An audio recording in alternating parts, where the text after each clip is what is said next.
So today we're going to be discussing the new DCC certification, which launched in November of last year, and covering off any questions that you may have in regards to the certification and how it affects your business moving forward with customers that are providing services to the MOD. So to kind of give you a kind of recent history, kind of covering probably around the last kind of 4 or 5 years, around 5 years ago, most businesses that were working on MOD contracts with prime contractors were asked to basically work towards cyber defense and resilience, which was known as CyDR. So this was kind of a brief set of measures and controls that the MOD expected businesses to have in place, but they weren't prescriptive per se. They were kind of open answered questions asking you to look at particular things like encryption and data segregation.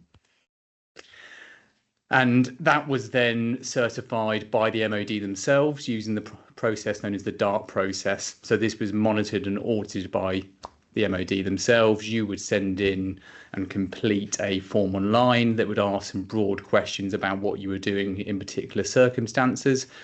The concern here and what was raised by contractors, and also I think it became unmanageable, was the fact that they were open-aired questions, so you could interpret them in kind of many different ways. So quite often it ended up being a back and forth between you and the MOD to kind of understand if you were actually meeting that standard.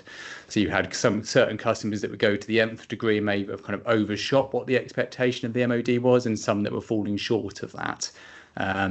As of October 23, the MOD cut that off. So it became quite onerous on them to actually manage and monitor that service for that time period. So moving on, so kind of shortly after that was cancelled off, the MOD kind of released their Secure by Design, basically looking throughout the process, both from, I say, all the way down the supply channel, but also any of the technologies that you were building for the MOD, making sure that they were secure in nature throughout the process and putting the ownership on each of those organisations delivering services to the MOD. And that was finally then kind of robusted with DEFSTAN issue 4. So this was kind of shown in its first version around 18 months ago. And this is what's now become the certification for DCC, which we'll go on to shortly. So as of November 25, the DCC was launched, and this is a third-party audited service using the IASME platform, similar to Cyber Essentials, to third-party audit your responses in regards to DEFSTAN issue 4. So now moving on to the current state of play. So I want to kind of run through kind of what DEFSTAN issue 4 is and kind of where you are potentially on this journey.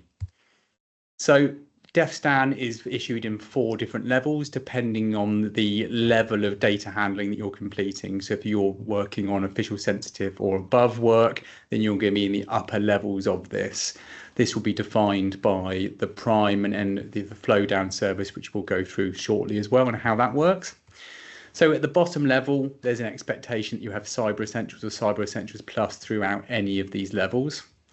With level 0, that's then added with the UK GDPR and that you're meeting and complying with that, and you can demonstrate that as well, along with an additional 3 baseline cybersecurity controls. So level 0 is pretty much aligned with the Cyber Essentials standard. Moving on to level 1, there's an additional set of resilience controls around IT security and data management. Those controls are 101 controls. We'll go in shortly of how many of those controls are from Cyber Essentials shortly. Then we're moving into level 2 and 3, where they're layering on again additional controls for cybersecurity alongside resilience controls, and we're looking at now 139 and 144 controls. So a huge step up from where previously with a lot of businesses they were asking, are you Cyber Essentials Plus certified, and usually a couple of additional questions around data segregation of secure data and data encryption. So as mentioned before, there are crossovers with the existing standards. So if we look at Cyber Essentials Plus, that's 29 controls of those measures. When we're looking at 100 plus controls, you can see it's quite a small element of the wider solution that we're discussing here. Moving on to NIST, so this is the US Defense Information Standard. So if you're working on any US contracts, this is the equivalent effectively for them. So if you are already NIST compliant to 800 and 171, again, this is in different versions, similar to version 4 With DefStan, they're in the process of changing up to a different version. That will be 124 controls. So the vast majority of the controls we're looking at for DCC. So if you aren't doing work in the US, it really puts you in a good position that you could answer the NIST certification as well and move into the US market potentially in the future. And then finally, ISO 27001. So this is something that we hold as an IT provider, is 94 controls.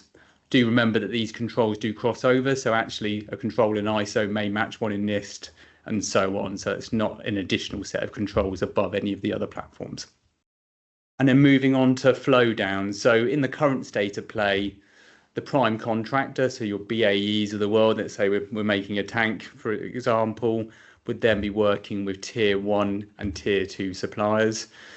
So that basically the prime contractor is in place to then define what the data risk is for any of that particular project, and then flow that down to the tier 1 supplier. If they're making a large element, they're probably dealing with secure data. But if they're then pushing down to lower suppliers, for instance, we're down to nuts and bolts of this tank at this point, there's going to be a reduced expectation on that. But at the moment, it is the prime contractor and each supplier in the chain to flow down those requirements down to those providers. This is, I say, another concern with where we've been in place with cyber certification in the defence sector, is that you're just reliant on responding back to what the contractor above you is asking you in questions. This should have all been based on DefStan version 4, but in a lot of cases it is just asking specific questions around that. With today moving into the world of DCC, you'll be in place to say that you've met all of those criteria for a specific level, and we'll go through that again shortly. So basically the intention will be is that each tier in the supply chain will be told that this piece of work is contracted at level 0, 1, 2, 3 or 4, and then you can bid based on the DCC certification that you've achieved as a business. And kind of moving on to a sample control here. So this is taken straight out of the DCC. So as mentioned before, this is a quite common control that people are asking for on flow downs. So is data that's of a secure nature held on disks that are fully encrypted? So for our customers, we typically recommend disks that are self-encrypting. So you're not relying on a software to then encrypt that storage, so that you're encrypted all along the process. And what the expectation is that you can answer yes or no. It is a prescriptive question to say, do you have this in place? But in addition to that, you're then required to evidence it. You need to provide practical evidence.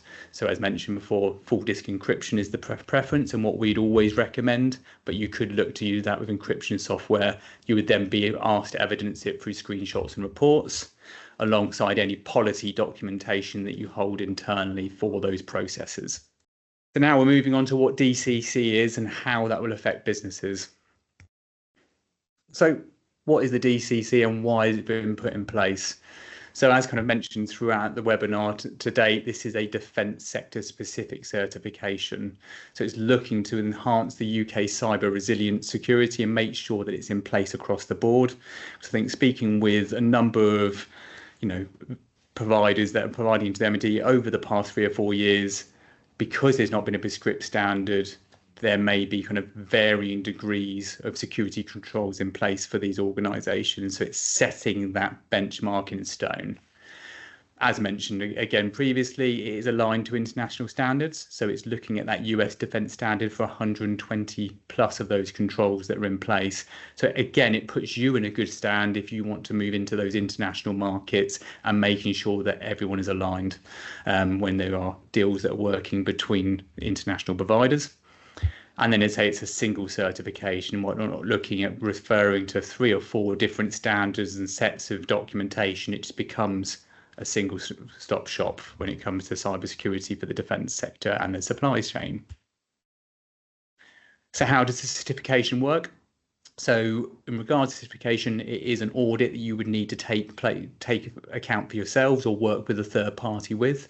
Similar to Cyber Essentials, you'll need to fill in all of those controls, explain that you've got them in place, any evidencing of that we discussed before, and any policy or documents that are attached to it. At the point that you're ready then to submit against the level that you choose, You will then need to engage with a third-party assessor, similar to how it works with Cyber Essentials. As a business, we do gap analysis and basically bringing businesses up to that standard, and then we would engage with a third-party assessor because we don't want to be marking our own homework and we don't see the value in that for our customers. Certification, it lasts 3 years compared to Cyber Essentials at 1 year. So as part of the solution, they do an annual check-in around certain parts of that, one of those being Cyber Essentials, because that's a pre-mandated requirement of any of the levels there. So they'll be asking you to supply your certification for Cyber Essentials each year. So how can Enhanced help businesses kind of meet DCC? So as mentioned before, the initial piece is understanding as a business what CRP are we looking at. That's the level that is known as the cyber risk profile. So if we know that we're working with OS and above data, you're going to be looking at those level 2, level 3 certification plans that you're going to need to be doing to bid for that work. If you're already engaging with a prime as it currently stands, it may be worth asking them what levels their expectation future work will be so that you can then get prepared to reach that level and standard. As a business, we would then work with yourselves and do a baseline assessment. So understanding kind of overall, where are we looking at, what is in place at a very high level, and then move into workshops. So the DCC is broken up into 4 objectives, which we'll go into shortly as well. One of the questions and one of the bits of homework we would just kind of set to yourself today, or as part of this exercise, is to start understanding who is the best person in the business to work on each of these objectives, because it covers across the organization. Don't think of this as just being around your computers, your IT. It is a wider spread requirement similar to ISO 27001, where it touches each element of the business.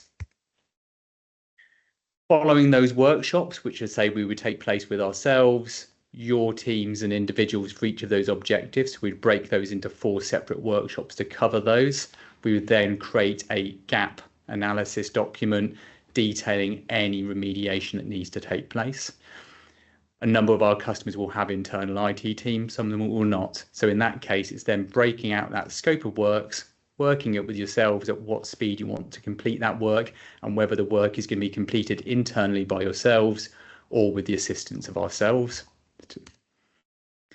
And then once all of that work's been completed, and as it's being completed, we can build up that pack of evidence, complete the questionnaire, ready for submission. At the point of submission, we would then book in the independent assessment. Similar to Cyber Essentials, they would then need to come in and then review against the questionnaire that you've supplied. And at that point, you'll be certified for your necessary level at DCC. And then you need to provide those annual declarations.